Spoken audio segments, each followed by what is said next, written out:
This is happens to be just a neutral wax. Again, we're going to go over this in a lot of detail after lunch.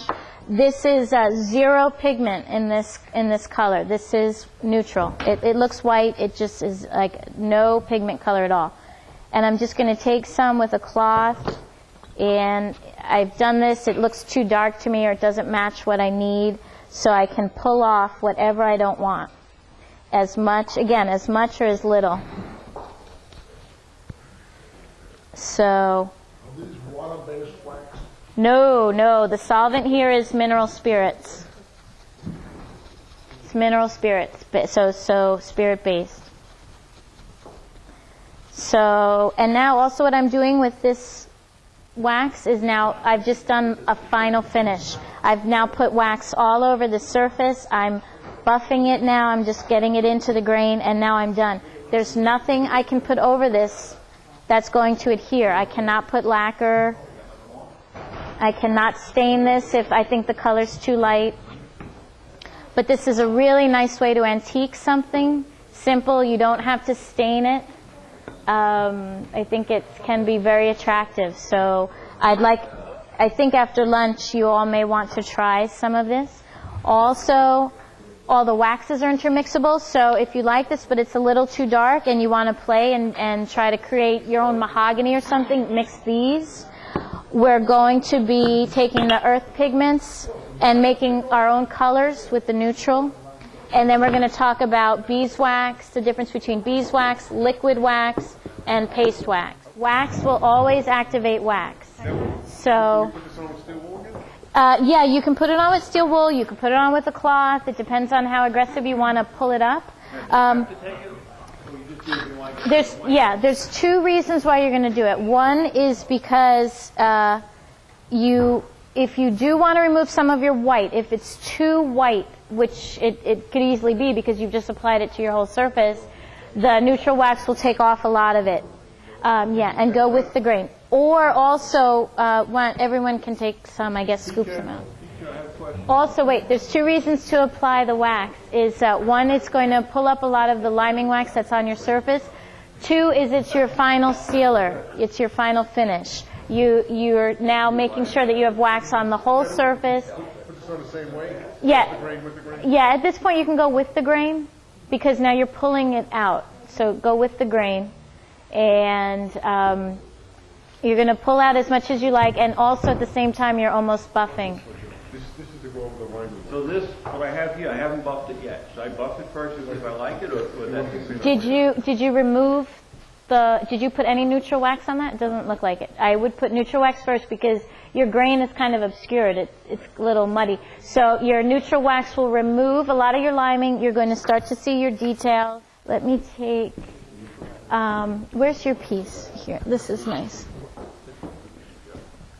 I don't know, Barry here has, I don't know if you guys can see from this far away. Bob, let me hold up your piece.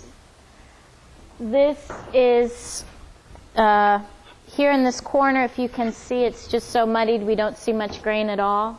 And this is just straight liming wax. And so here is where it's been removed and buffed, and you can kind of see that grain a little bit. So this is what you're looking for. That's why we've used the oak. Look at me. Oh, God, this is terrible. You got to edit me out. This is wrong. I shouldn't be videotaping. Yeah. That one piece you showed us in the beginning, the liming green. Yes, the green frame. This was stain. Who has the green stain? There should have been a green. I have a sky blue here. This was just, okay, there's green over there. This was just green. It's just what they gave me. But what's nice is here I had some detail here, this recess. You would want a lot of the liming wax to sit in wherever there's a carved area. That's what gives you a nice kind of an accent. So where anything is carved, your wax will sit in there, and it can be an attractive look. It depends on taste. When will we buff this? Yeah, okay, now you have, if you've got neutral wax all over it, you've pulled off the liming wax to what you like. Okay, now you're going to wait 10 minutes, and we're going to buff. Let this neutral wax set up for about 10 minutes. That's all it needs, and then we're going to buff it to like a nice sheen. Right. So if anyone wants to try the terracotta, what's really nice is if someone has, if anybody has used a dark stain, a dark brown or something, try to rub in the red. And if anyone has black, I don't know if we had black here today, but the terracotta can give you almost like an Asian effect. Also, all of the waxes are intermixable, so you could mix a little bit of the liming wax with that terracotta. You could mix a little bit with the black. I wouldn't, because the black is kind of unique on its own, but you can mix any of the colors together. We have walnut, oaks. I have my coin. So I guess we're just going to start talking about wax, and then we'll get to the polish. What we're doing now is a specialty wax finish, and again, it's designed for harder woods, more deeper grains. Oak, again, is ideal. You can, I was passing around that little piece of mahogany. Mahogany is kind of beautiful for this type of a finish. So if I had a choice, I would prefer an oil on a mahogany than rubbing in the wax, but it can be to taste. Will the wax what? Will it lighten over time? These are earth pigments, so they're pretty set, but you have to re-wax the piece. You want to reapply wax anywhere from, the most frequently would be once a month if this were a kitchen tabletop, to once a year if it's paneling. Depends on the activity, how much it's being handled, how much water.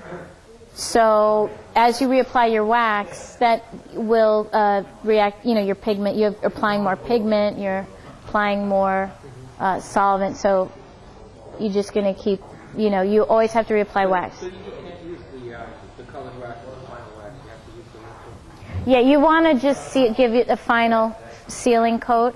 You can, I do know people that have used this as a final finish and wanted it opaque and applied it very thickly, and that was it, and didn't buff it. Depends on, and that was for a bookcase. So, which is, I'd never heard of that application before, but you again, it's very much to what you like, but the sealing it with the wax is the nicest way to maintain a little bit of water resistance. It protects your surface a little more.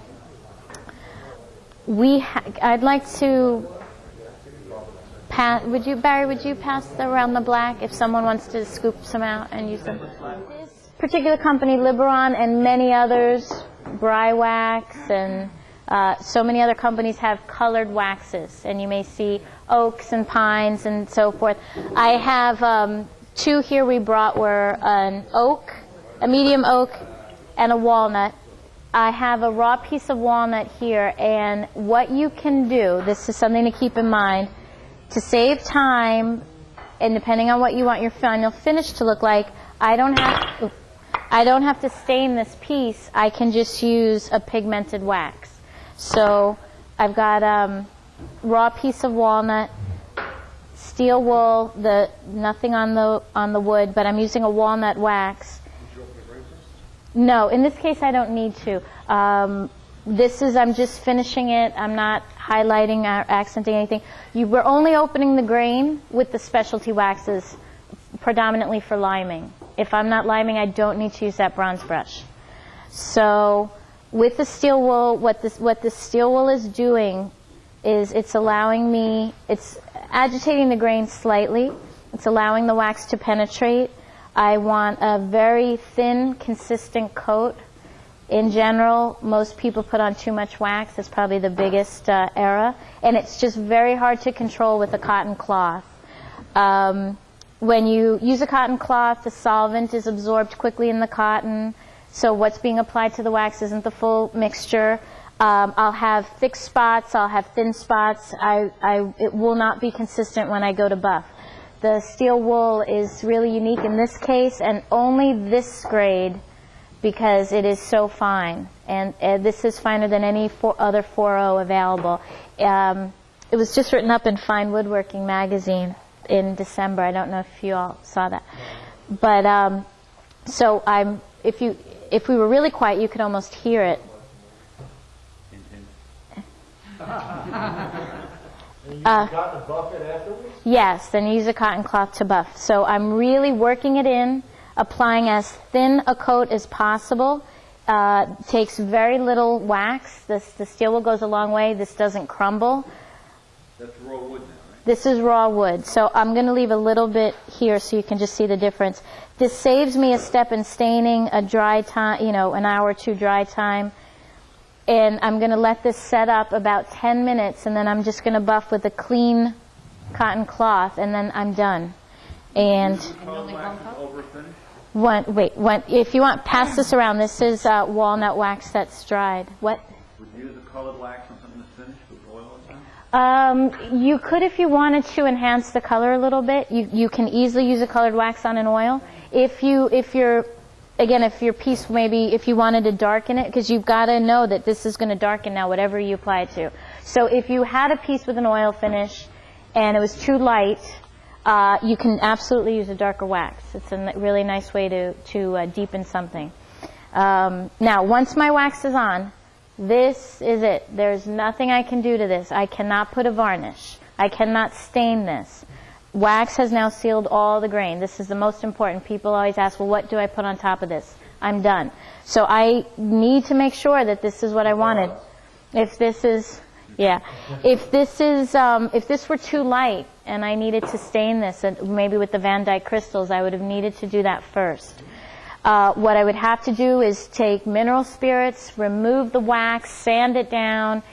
There's going to be wax in the grain. It's going to be hard to kind of really remove it thoroughly. You've got to be very careful. So I need to make sure when I apply my wax, I am at the end of my finishing. I've got the color I want. The wax is matching the other pieces in the room. I want this finish for whatever reason. And I have a buff brush. We have one, right, for everyone to use? I bought one, Yeah. Right in the middle, right there. Yeah. What kind of protection will the wax offer? It's the least protection. It's the least water resistant, the least heat resistant, which is why it has to be reapplied the most. But the benefit is wax is considered literally food for the wood. When you put wax on, especially a raw piece where it can penetrate, this will prevent splits, cracks, fading. Wax is so important for wood.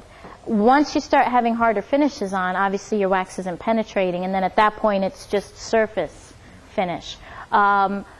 If that were the case and you had hard finishes, varnishes, lacquers, you still want to apply the wax because it's protecting everything underneath. So you've spent all your time putting on an oil or all your time with lacquers and drying and cutting back. The wax can still protect that. So wax is your least expensive finish, the easiest to apply. So let that take all your damage, scratches, dents, little things. The wax will absorb the surface problems. So we do recommend wax for almost everything. And if it can be on a raw piece, even now if this were stained, I'm in the same position. The wax is penetrating right away. The only time wax doesn't penetrate is as I get to my harder finishes, varnish, shellacs, lacquers, polyurethane. So I just happen to have this nice brush. It's a little more convenient. It's curved up, so I'm not going to necessarily bang into the corners of my piece. The handle's kind of comfortable. And you're just going to, as much elbow grease as you want to apply, and you're just going to buff, and this will become kind of silky. And as I do my second and third application, it will bring up more of a shine. First application will be the most matte, then a little shine, then it will never be glossy, but you can bring it up to a shine. Wait, you have to dedicate one brush to one color wax? No, what I would do is, let's say I've done this before where I had a buff liming or black patinating wax. If I get wax on here, which you do, a little mineral spirits will dissolve it. And then this brush is $33, so you don't want a lot of them. One, and you just clean, just clean it. What's the hair made out of?